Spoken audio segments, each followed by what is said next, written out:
so it is time. I am joined by the fabulous Madame MuMu. Good evening, Madame MuMu. How are you? Hello, Andy. I'm well, thanks. How are you? I'm really good, thank you. Thank you so much for joining us. Thank you for having me. It's really a pleasure to be here. My first time on Maidstone Radio. I'm super excited. You better be, you lucky thing. Not everyone gets this kind of treatment. First off, this must have been a pretty tough year for you. Give us a rundown of what your lockdown year has been like. Well, it's been very interesting. Obviously, I work as Madame MuMu on the weekends, Friday, Saturday, Sunday at MuMu in Maidstone. And then I run my own business, which is millinery, so I make hats. And I do that Monday to Friday. So both sides of my jobs have been affected by COVID. I'm not going to lie, it's been a struggle. I'm one of the lucky few entertainers that's been on furlough, so I've been lucky from that sense.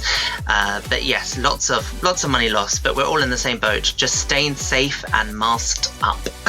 And masked up. There was a particular incident involving mud, I believe. Oh, yes. Well, I did a photo shoot a couple of days ago for new promo content, and I thought, do you know what? This year really, really highlights for creatives. It is like walking in heels on soft ground, and that's exactly what I was doing, and it was the struggle. I mean, with all the weight gain that I've had during lockdown, if you followed me, I would have been striking oil. So, for those that have absolutely no idea, who or what is Madame MuMu? Okay, so MuMu Experience Limited is the kind of umbrella. Within MuMu, we have an Irish bar, we have Fifi's, which is a downstairs restaurant, we have a club, the Boogie Lounge, and then we also have Madame MuMu. And Madame MuMu is myself. We host a cabaret show on a Friday. We do burlesque, or we have tribute nights on a Saturday. Just before the second lockdown, we actually introduced like disco brunches or R&B brunches.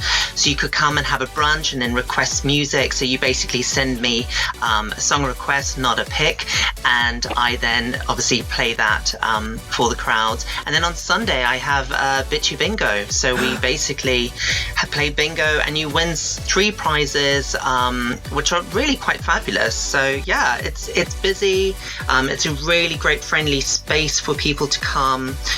You know, if you even want to dress up when you come, you're more than welcome to do that.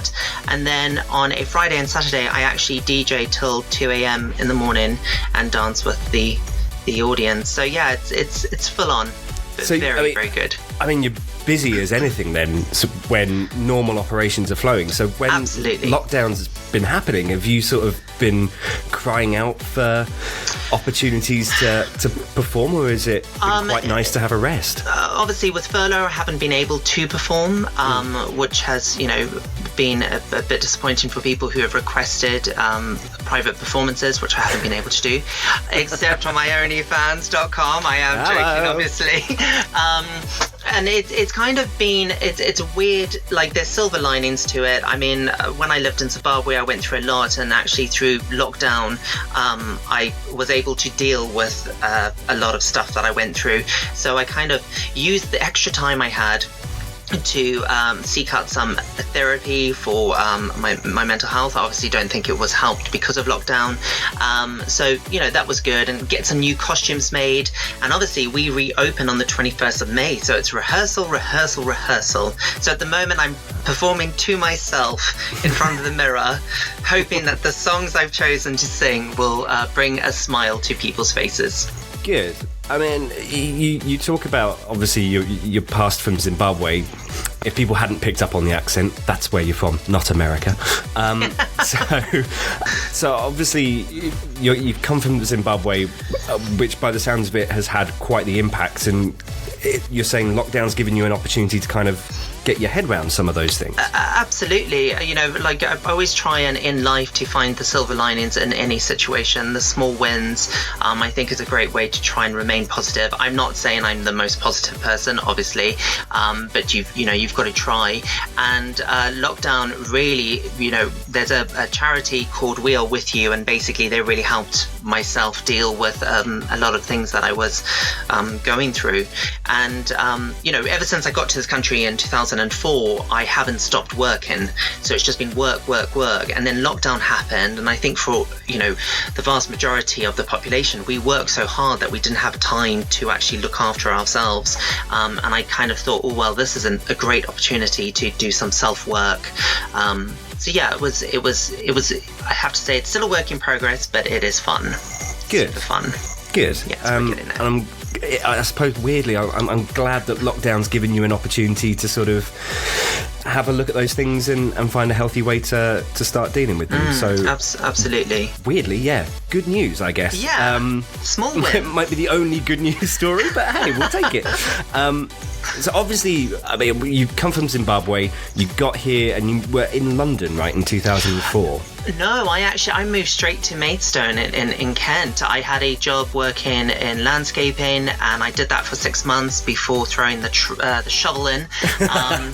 And I ended up working at various different jobs. I had 3 at once. And then one day I was with my friend Ellie, and, well, I call her Al. Her name's actually Ellie, but I'm the only one that's allowed to call her Al, because she is like Al Woods from Legally Blonde, except brunette. She's super petite.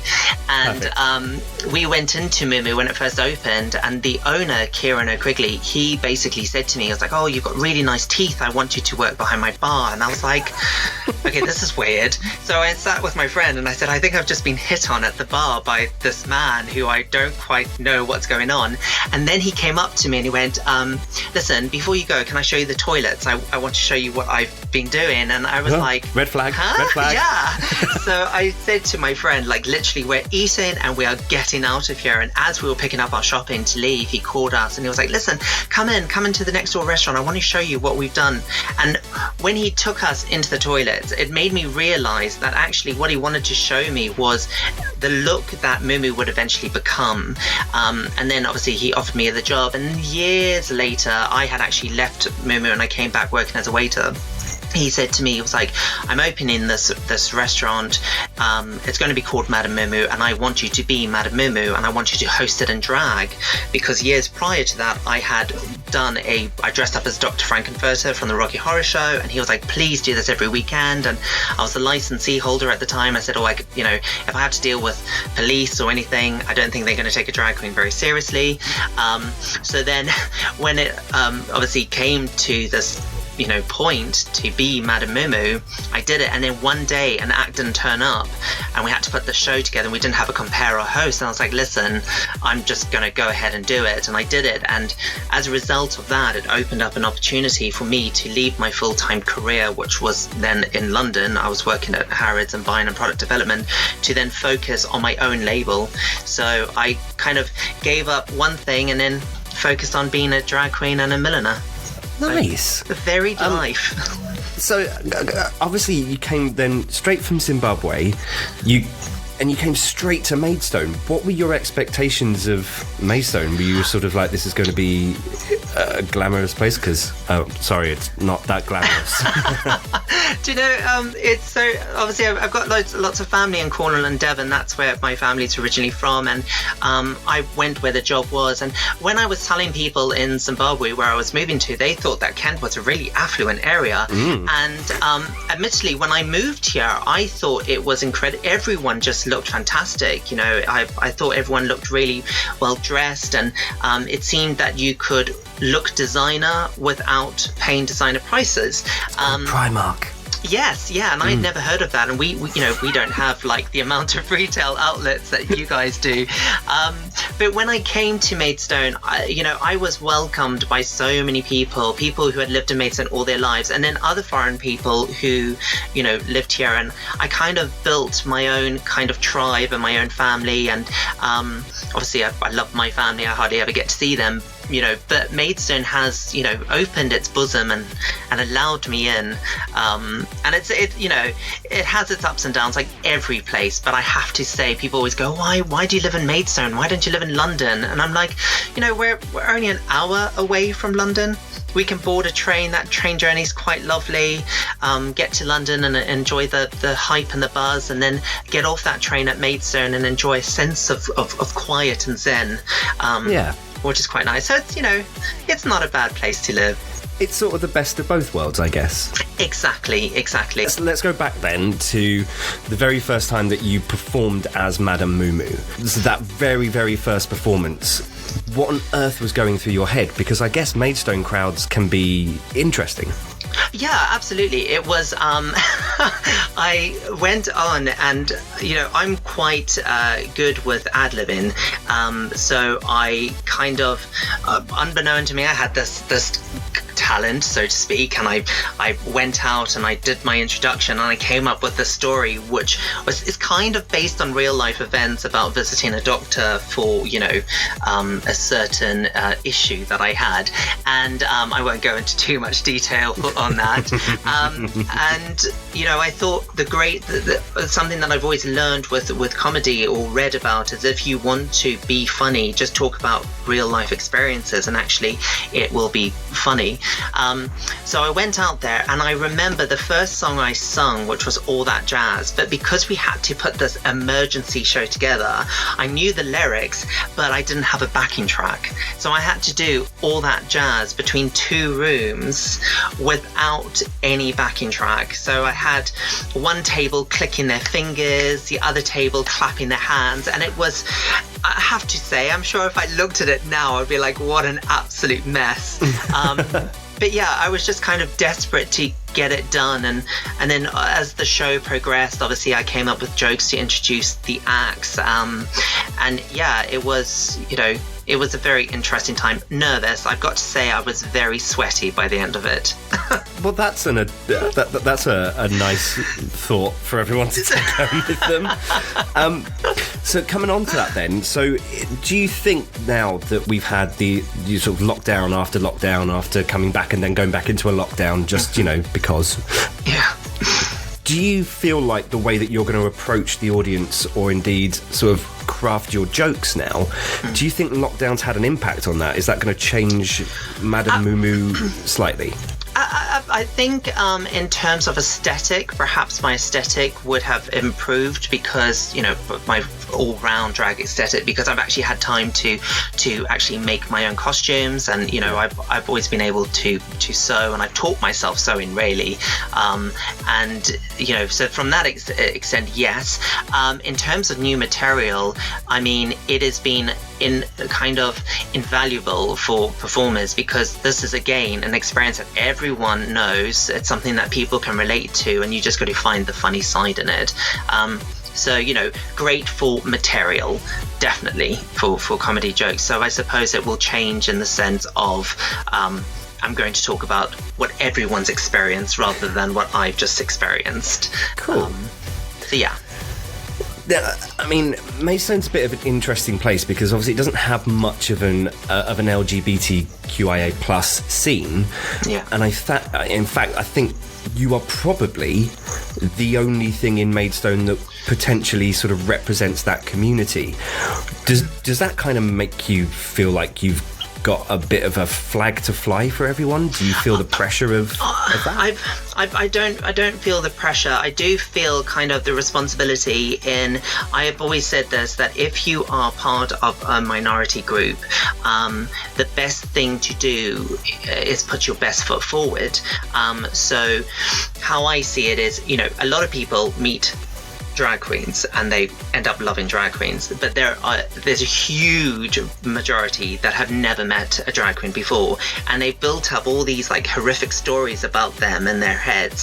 So my whole belief system is that, okay, if I'm the first, thing or person or act or part of a minority group that you're experiencing, I'm going to be the best that I can be so that your next experience is also a positive one. So that's kind of how I look at it. So, I've met people who have been a bit kind of anti-gay people, and I've kind of sat down with them and I've wanted to explain to them, I am gay, let's talk, let's have this conversation. And that way it really enables people to kind of move forward in a positive light and kind of an educated light. We all need education at the end of the day. There's no right and wrong in it. We just need to sit down, communicate, and sometimes actually think if people put kind of egos and systematic beliefs aside, we might actually be in a lot more of a peaceful world, perhaps. Obviously, there's lots of positives to being the only Maidstone drag queen. Are there any downsides to being the only Maidstone drag queen? Oh, absolutely. There's, there's people who have existed before me when the Queen Anne was open, obviously. And, the great thing with MuMu is, we've kind of, we're well known for what we do. My thing is, I always feel that if you have an industry that is just one person or a few people, and then those people move away or die, that industry stops. So I actually think by having more, it actually helps the industry. So I actually wish in some sense that, when you look on TripAdvisor, we're number one in terms of entertainment, and then we have other venues below. One of them is this historical castle, which, like, how do you call a castle entertainment? Because it's just incredible. And how do you we could have queens at the castle. Exactly. Oh my God. We could have queens at the castle. That would be so good. That would be so good. It's bankable. Get leads on the phone right now, quick. You heard it here first. So yeah, it would be nice to have a bit of, kind of a sisterhood, I suppose, within Maidstone, as well as competition as well, because I think competition keeps people on their feet. It keeps you inspired. It keeps you moving forward. So I think we need more, to be honest. 100%. And talking of more drag queens, let's get on to Glitterbomb. Because how many drag queens are appearing at Glitterbomb in the park? Thousands, it feels like. So tell us all about Glitterbomb. What's happening in Glitterbomb in the park? So Glitterbomb in the park, it happens on the 25th of June, which is a Friday. So it opens at 4 p.m. and it goes till 11 p.m. The last entry is 8 p.m. Tickets are available. If you go to Glitterbomb Club on Instagram, tickets are available via their link, or they're on a website called skiddle.com. There are some tickets still available, so go ahead and look. But we have, this has all been organised by the amazing Stephen Sullivan, and he is the brains and the head behind the Glitterbomb kind of empire. And he's organised to have Baga Chipz from Series 1 of RuPaul's Drag Race UK, as well as Something Wong from Series 1, as well as on Series 2 we have Bimini Bon Boulash, and then we have our reigning queen, the winner of RuPaul's Drag Race Series 2, we have the amazing Lawrence Chaney. Lawrence Chaney! So, you literally, it's just going to be such a fantastic day. And we also have a drag king, which is going to be performing, and I'm so excited. It's called Richard Energy, and just so funny when you watch their Instagram and the stuff that they have out there. So very exciting times. So what can people expect then at Glitterbomb from Madame MuMu? What's going to be happening there? I have a 15-minute set. I haven't been given the running order as of yet, but what you can expect is a lot of love and singing from myself, and hopefully some costume changes if I have time to, set them in. I have started prepping. I don't want to give it away too much, but the messages through the song is going to be all about love and coming together, and we've gone through a really tough year. Now we just need to heal and go forwards with kindness and love. Yeah, just going back to the acts. So Baga Chipz, Bimini Bon Boulash, Lawrence Chaney, big names from UK drag. Do you feel slightly intimidated by that? Do you know what? Of course, this is the thing with, you as any artist, as any creative, you always are comparing yourself to other people. You're always looking at, oh my God, they've got more Instagram followers than me, or oh my God, they've been on RuPaul's Drag Race.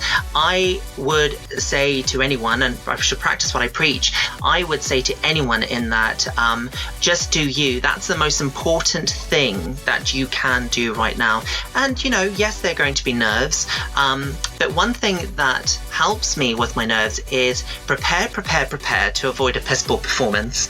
And then the next thing would be to, before you do your act, just take 5 minutes and take in some really deep breaths, and don't be modest about it. Really breathe into your belly and let them out. And also look at it as a sense of an opportunity to meet like-minded people, to be in the same room of people whose experiences you want to share. And I think that will really help you kind of go forward and be like, okay, I've got this. So yes, of course it's going to be intimidating meeting the reigning queen of RuPaul's Drag Race Series 2, but I'm sure Lawrence Chaney is absolutely gorgeous, so I'm sure it'll be fine. Do you feel the sort of need to sort of really deliver on this one because these girls are on your patch?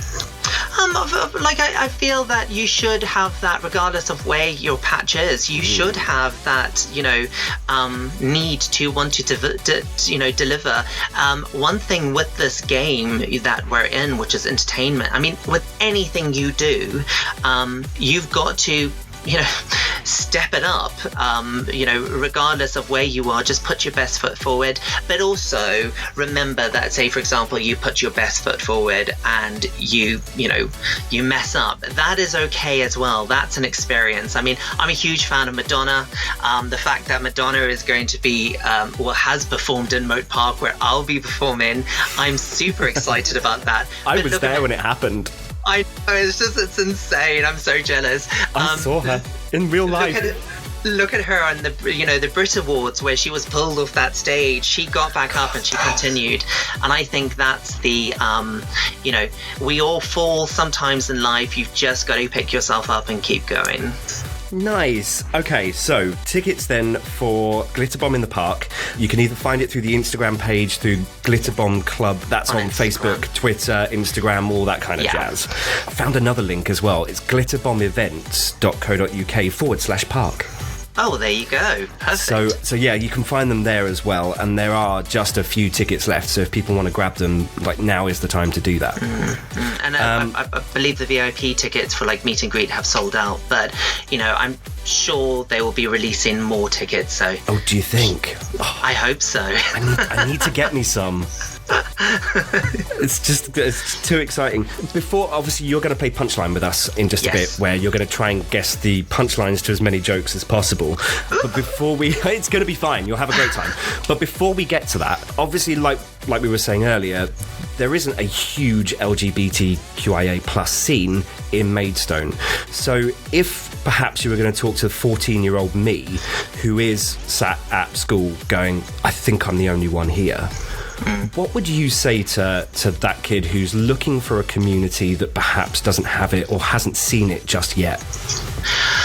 Oh, that's a really tough one, because, I was that 14-year-old kid as well, but living in a country where it was illegal to be gay. So it's a real tough one. I suppose everyone's different. Somehow I always knew things were going to get better, and I don't want to sound like a cliche to be like, things will get better. And yes, they will absolutely get better, but I think the thing that you need to remember, and I cannot stress this hard enough, is just remain true to yourself. You have ups and downs in life, you're going to have them, but I can guarantee you it's character building. You are going to be a better person for it. And also, when you meet someone who has had those experiences in life at that age, or are still that age, you're going to be able to help them by giving them your kind of experiences and how you dealt with them. I would say to any kid out there who is going through a hard time, my mum always used to say this to me, and I used to think to myself, like, well, what the hell do you know, Mum? Like, why would I just ignore these people? But that actually is what people want. It's when people put their negativity onto you, it's a reflection of them being put onto you. So the best thing to do is just ignore it. The same way you would ignore a petulant child screaming and going absolutely mad, they wanting that attention. So just ignore them, and I promise you, when you don't give them that attention, it will go away. Definitely don't resort to any form of violence, because that's not the answer. And obviously, if you do, and if you are a 14-year-old kid who is struggling, please, send me a message on Instagram. It's at Madame MuMu Official. Send me that message and just tell me, and I will be more than happy to give you any support you need. Whether it is just a message to say, hey, you've got this, whatever it is, don't suffer in silence. Oh, Madame MuMu, you are just the best. Clearly, if drag kind of doesn't end up working out well, we can have Madame MuMu the agony aunt, who is there to support and love and cherish. Oh my God, absolutely. Well, do you know what? I'm 36 years old, and I got tagged in this Facebook status the other day for a casting thing. They were looking for a middle-aged queen, and apparently I'm middle-aged, so it's, here comes agony aunt column for whatever publication is out there looking for a drag queen to do. Agony aunt, I'm there. I am so up for that. Plus, we've got queens at the castle, and we've got you being an agony aunt. I mean, we could make millions. We could, absolutely. Okay, so glitterbombevents.co.uk/park. That's where we can find tickets there. Give us a couple of seconds. We're going to get ready to play Punchline with Madame MuMu. I'm so excited. I'm so nervous.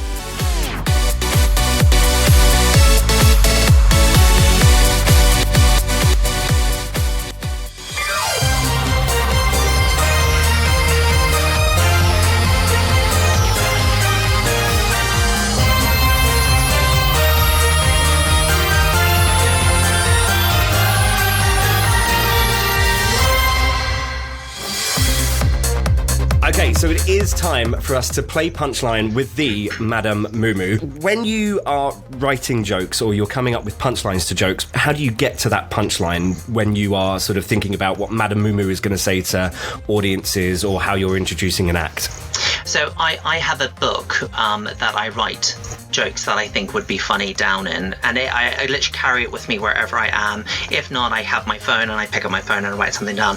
And my harshest audience actually is my partner, because the reaction, if it's not a positive or it's a negative reaction, I will know straight away. But the great thing with him is he will say, just change that word, and that word is what will make it funny. And one thing that, again, I've learned through comedy is write it all down and then really strip it back, really clean up that joke as much as you can. And also don't one thing when I first started doing this, I swore way too much. I still swear a lot. Be a bit more clever with the swear words, perhaps. I think you're right. I think sometimes people use them as a sort of place to hide. It's a comfortable Correct. place to be in if I'm swearing. However, one of the rules of Punchline is no swearing, so you're gonna have to control yourself. I'm sorry. Rein it in. That's all right. Rein it in. But you do get 60 seconds to answer as many punchlines to jokes as you can. So take your time. It's not the worst thing in the world. The point is, if you get a correct answer, we'll give you a point, which is fine. But if you come up with a funnier answer, we'll give you 5 points. Wow. So really, if you go off-piste and make up some slightly more exciting answers, you could end up being the greatest at this game ever. So, no pressure. No pressure at all. You'll be fine. Are you ready? Yeah. In that case, I'm going to say the cheesy catchphrase, which is, let's play Punchline.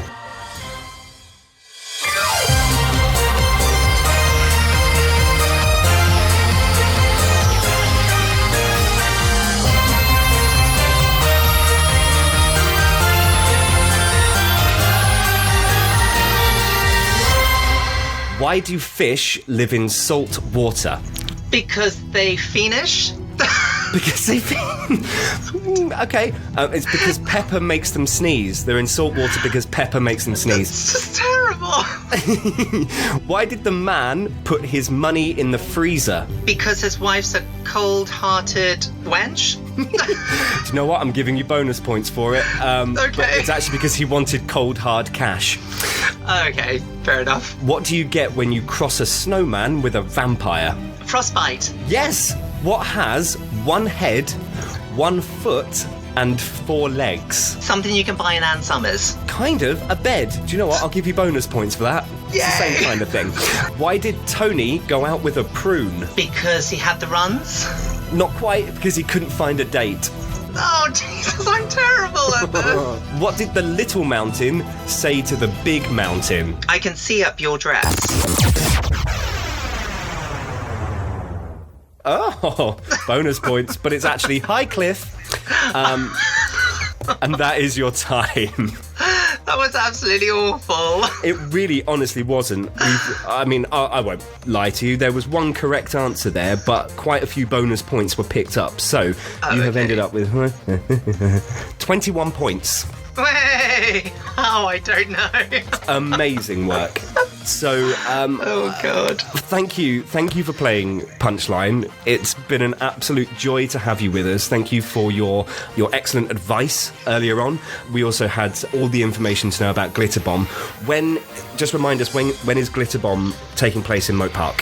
So Glitterbomb opens Friday the 25th of June, and it is from 4 to 11. Last entry is at 8 p.m, and we cannot wait to see you there. And you're kind of going to have a busy day that day as well, aren't you? Yeah, a really busy day. So I literally go from one stage to another. So I go from Glitterbomb straight back to Madame MuMu, and actually it will be the first weekend if all restrictions are lifted where we'll be able to dance till 2 a.m. Oh. So get your dancing shoes on, people. And obviously MuMu opens on the 21st of May. That's when our cabaret show opens back up.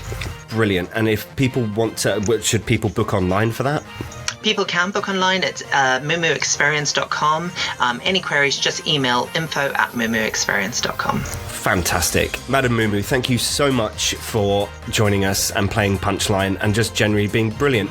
It's quite nice, and it does make me feel quite proud that Maidstone is the place that you've been able to find a happy place to be. Thank you, Andy. No, thank you. Is there a song that we can stick on for you right now? Oh gosh, I think going with the fact that Madonna performed in Mote Park and she performed 4 minutes, I think that would be the song to go with. Perfect choice. I am 100% behind that. Once again, thank you so much for joining us, and we'll see you at Glitterbomb in the Park. Amazing. Thank you so much, Andy. Take care and stay safe. Thank you. Love your face. Bye. Bye.